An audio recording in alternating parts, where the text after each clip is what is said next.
Hey guys, welcome to this week's lesson segment on Weekly Outdoor Plus. Jase Hintz here with you again. And as I was talking about last week, we're going to go over walkback tuning again, just because I had a couple requests and people asking me to explain it a little bit more in depth and help understand it. Now that it's becoming outdoor season, you're going to be shooting a lot more different distances, and it's definitely going to be the most accurate way of tuning your bow. It's basically a hybrid way to tune your bow to get your sight and your rest in line way better than you can actually do on a piece of paper if you're going to paper tune your bow or any other tuning type technology that you have tried. This is going to be one that's definitely going to help you in the long run, just because now when you're moving your sight and you're shooting different distances, you're not going to be shooting left or right when you move your sight. You're going to be still shooting perfectly straight, and it's going to line everything up for you. So here's my setup. As you can see, I got just a piece of cardboard to make it a plain back wall, and then I have a piece of string hanging without touching anything straight down. I got I got Allen wrenches tied to the bottom just so it's got weight holding it straight, letting gravity do what it's got to do to make it perfectly straight. So what I'm going to do first is I'm going to go back to 20 yards. I'm going to sight in my bow. I'm going to shoot it until I get really close or I touch that string. As soon as I get my left and rights at 20 yards, I'm always only going to use one arrow, because if you use two arrows, there's obviously going to be a variance or a chance of there being a difference between the two arrows. So always just use one arrow to make your good shot. Go and get your arrow, sight in, left and right is all I'm doing. I'm not worried about my ups and downs at all, because that doesn't matter in walkback tuning at all. So what I'm going to do is I'm going to shoot 20 yards. I'm going to get sighted in with this string, left and right. Once I'm good at that, I'm going to go back to 30 yards, and I'm not moving anything. Not going to move my sight up or down. I'm just going to leave it right where I have it. And if I have to adjust, I'll aim a little bit higher just so I can, make sure I'm still aiming at the string that's hanging here. And as soon as you have it set up, basically your left and rights, I'll shoot at 20, boom, right on. Once I go back to 30, I'm going to be shooting, and if I'm hitting right or left, what you're doing is you're going to end up moving your rest. I'll show you how this is all going to work out in the long run, but once you move your rest, you're going to come back up to 20 yards. You're going to re-sight in your left and rights, and then you're going to go back to 30 again and shoot it again and see if you're closer or how close you are until you get it exact at 20 and 30 yards without moving your sight at all. Your ups and downs obviously are going to vary. Don't worry about that. Don't move your sight. Only shoot one arrow is the key. So let's go and shoot a little bit, and let's get it all tuned in for me.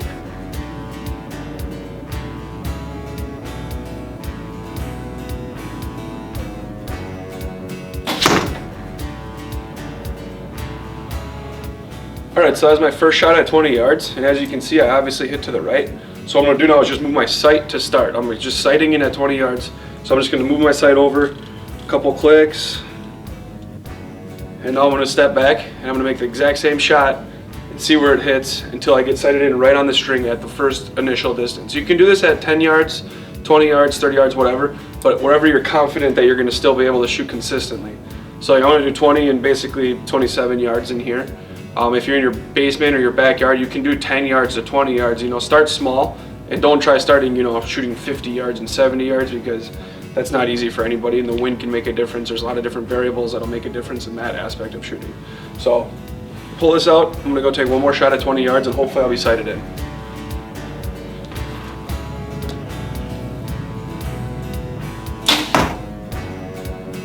So that was my second shot at 20 yards. As you saw me move my sight and everything, and my first one was about 2 inches to the right, and now my last one here is actually touching the string on the left side. That's perfect. That's good enough. I don't need to get any closer, just because the fact, you're not going to shoot the string every single time. There's going to be a little bit of variance naturally. So I'm going to take that arrow. Now I'm going to basically call that center. And especially if I'm on the left side on my next shot and I'm touching the string like it literally is right now, then I know it's perfect. So I'm going to take a step back now. I'm going to go back to about 27 yards in here, and I'm not going to move my sight at all. Not moving it up or down, not moving it left or right. I'm going to leave it exactly where it is, because right now I'm hitting right where I'm aiming. So what I'm going to do is I'm going to back up, and I'm going to aim a little bit higher, and I know I'm going to hit down here just because of the distance difference, but I know that I'm still going to just be worrying about my left and right on that string. So I'm going to take a step back, take another shot, and I'm hopefully going to be in the exact same spot. If I'm not, that's where it gets a little bit more complicated, and instead of moving your sight at that distance, you're going to move your rest. Once you move your rest one time, you're going to be moving back up to the line, and you're going to be shooting again at 20 yards to re-sight in, and then you're going to again go back to the farther distance, and you're going to shoot it over again. This isn't an extremely short process, but it's something that's definitely going to help you out. Absolutely ridiculous amounts for making your bow perfectly sighted in for yourself, perfectly tuned up, and shooting the right, left and right at every single distance that you shoot at. So let's step back now, take another shot, see where I'm hitting, and then we can move my rest from there.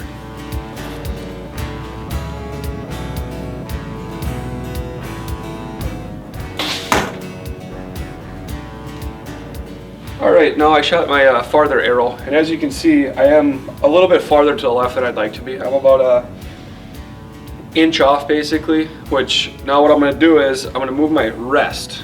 And you can see, if you think about it, I shot my first one right on, my next one to the left when I went farther back. So what's happening is my arrow is gradually going to the left the farther I go. I guarantee if I take another shot right now at 10 yards, I'm actually going to be shooting to the right because I'm sighted in for 20 yards and my arrow is sliding out the whole time. So what I'm going to do is I'm going to move my rest, and I'm definitely, like right now I'm shooting to the left, so I'm going to move my rest in actually about, I mean, an extremely small amount. I'm talking like a 1/16 of an inch, maybe an eighth if it was a little bit more, but this, I mean, it's literally, you know, almost touching chefs. So what I'm going to do is I'm just going to move it in about a 1/16 of an inch, and now what I'm going to do is I'm going to take another shot at 20 yards, so I'm sighted in. Then I'm going to back up to the farther distance. I'm going to take another shot to see where I'm at.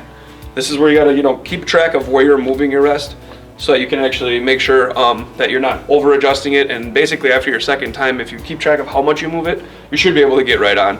So what I'm going to do is, again, shoot 20 yards. Now that I'm going to move my rest first, I'm going to shoot 20 yards, re-sight in my bow. So I mean, obviously I'm moving my sight in, so I'm just going to move my sight out right away, so I know that I can make, you know, make the adjustment for it. So I'm going to be pretty close, hopefully. And then take my shot, sight in again, back up to the farther distance, see where I'm at.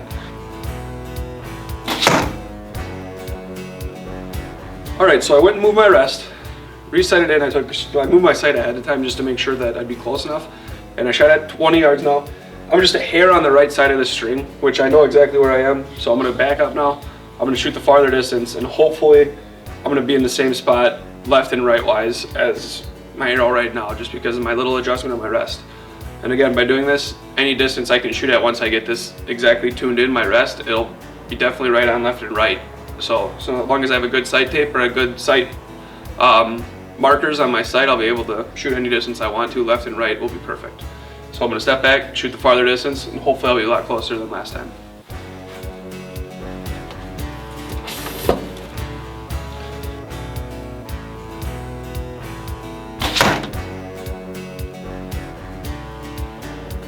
Alright, as you can see, my arrow's again to the right of the string, just like my last arrow, and it's a lot closer than it was last time. Right now we're talking a variance of 1/16 to 1/8 of an inch, basically, left and right, which is basically as good as I'm going to get this one set up right now. If I'm shooting one of my target bows, I'd have it exactly perfect. But this is just a hunting bow that I'm, you know, setting up right now. I mean, it's a nice monster chill that I got from them, and great bow, awesome and everything, but that's about as accurate as I'm assuming with this bow, because again, it's just a hunting sight and everything on it, and we're shooting 30 yards. So I'll take the difference here, and I think that's really good. I got it about, like I said, 1/8 to a 1/16. For when I started, it was about an inch to an inch and a quarter.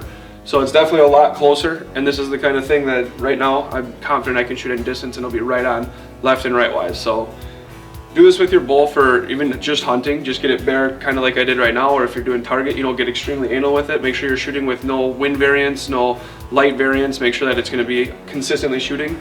And again, one arrow. Don't be mixing up arrows at all, because if you're mixing up arrows, you're again just going to be hurting yourself, because you can have one that's fletched a little bit differently, one that weighs, you know, 4 grains more, and it's all going to make a little tiny difference. One that's doesn't have the spine turned the correct way. There's a lot of different things where if you're not shooting one arrow to get the one arrow perfect, then you're going to be in trouble and you're going to be struggling and you're going to be fighting this. It's a little bit complicated situation, but if you want any questions or anything, don't be afraid. Check us out on YouTube, check us out on Facebook. We have all these lessons, you know, recorded on there where you can see what we're talking about, or go back and go over it again. Maybe you missed something, or, you know, if you have any questions, call in. I mean, I can help you out, or my dad can help you out. Definitely going to help you here at Bucks and Bulls. So stop in, and we'll be more than happy to, you know, help you with any questions you got. And it's definitely something I recommend doing, especially now that it's outdoor season. A lot of people like to start shooting longer distances, and this is going to definitely save arrows and make it a lot easier, have a lot more fun shooting when you shoot, you know, consistently. So again, any questions, feel free to call. Otherwise, I'll see you guys next week.